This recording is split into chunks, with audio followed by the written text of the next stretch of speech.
Hello दोस्तों, आज हम एक साथ सुनेंगे नाग पंचमी की कथा। एक शेठ के 7 लड़के थे। सातों विवाहित थे। सबसे छोटे लड़के की पत्नी सुशील और बुद्धिमान थी। उसका कोई भाई नहीं था। एक दिन बड़ी बहू सभी को साथ लेकर मिट्टी लाने ले गई। वे खुरपी से मिट्टी खोदने लगी।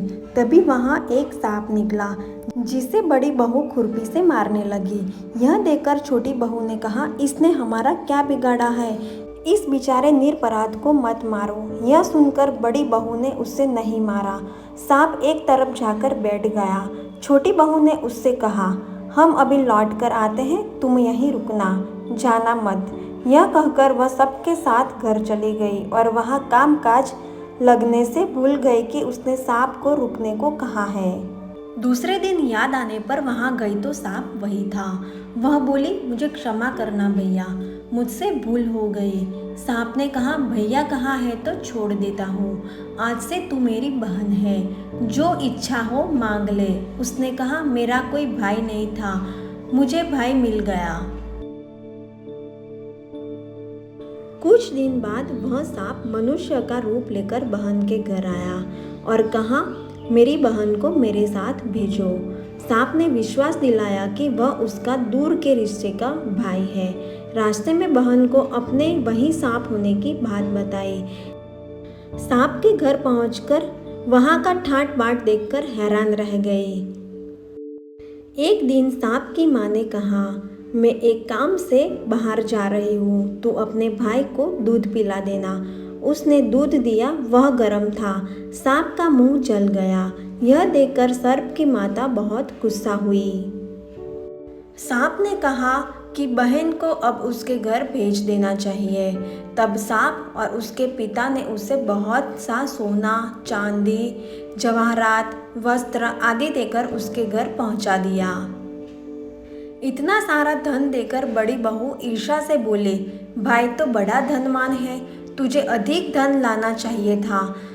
सांप ने यह सुना तो उसने और धन लाकर दिया। सांप ने छोटी बहू को हीरा मणियों का एक अद्भुत हार दिया था। उसकी प्रशंसा उस देश की रानी ने भी सुनी। वह राजा से बोली कि सेठ की छोटी बहू का हार यहाँ आना चाहिए। राजा ने मंत्री को हुक्म दिया कि उससे वह हार लेकर शीघ्र उपस्थित हो। मंत्री ने सेठ जी से जाकर कहा कि महारानी जी छोटी बहू का हार पहनेंगी, वह उससे लेकर मुझे दे दो। सेठ जी ने डर के कारण छोटी बहू से हार मंगा कर दे दिया।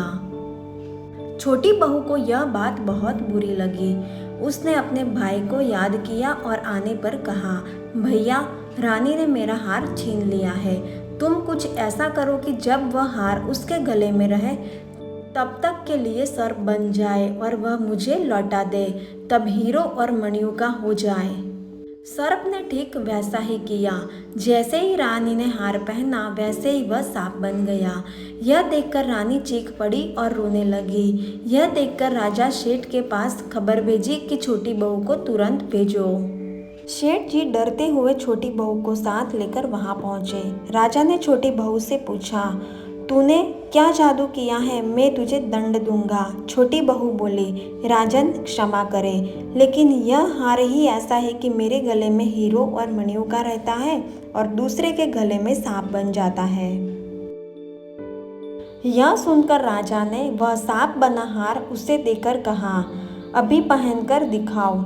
छोटी बहू ने जैसे ही उसे पहना तो हार हीरे मणियों का हो गया। यह देखकर राजा को उसकी बात का विश्वास हो गया और उसने प्रसन्न होकर उसे बहुत सी मुद्राएं भी पुरस्कार में दे दी। छोटी बहू अपने हार और धन सहित घर लौट आई। उसके धन को देखकर बड़ी बहू ने ईर्ष्या के कारण उसके पति से कहा, उसकी पत्नी के पास न जाने कहां से इतना धन आया है। यह सुनकर उसके पति ने अपनी पत्नियों को बुलाकर कहा, ठीक ठीक बता कि यह धन तुझे कौन देता है। वह अपने भाई सांप को याद करने लगी। तब उसी समय सांप ने प्रकट होकर कहा, जो मेरी बहन के आचरण पर संदेह करेगा उसे मैं खा लूंगा। यह सुनकर छोटी बहू का पति बहुत प्रसन्न हुआ और उसने सर्प देवता का बड़ा सत्कार किया। उसी दिन से नाग पंचमी का त्यौहार मनाया जाता है और स्त्रियां सर्प को भाई मानकर उसकी पूजा करती है। तो दोस्तों, कैसी लगी आज की हमारी ये कहानी? अगर आपको हमारी ये कहानी अच्छी लगी हो तो चैनल को सब्सक्राइब करना और वीडियो को शेयर करना ना भूलें। Thank you.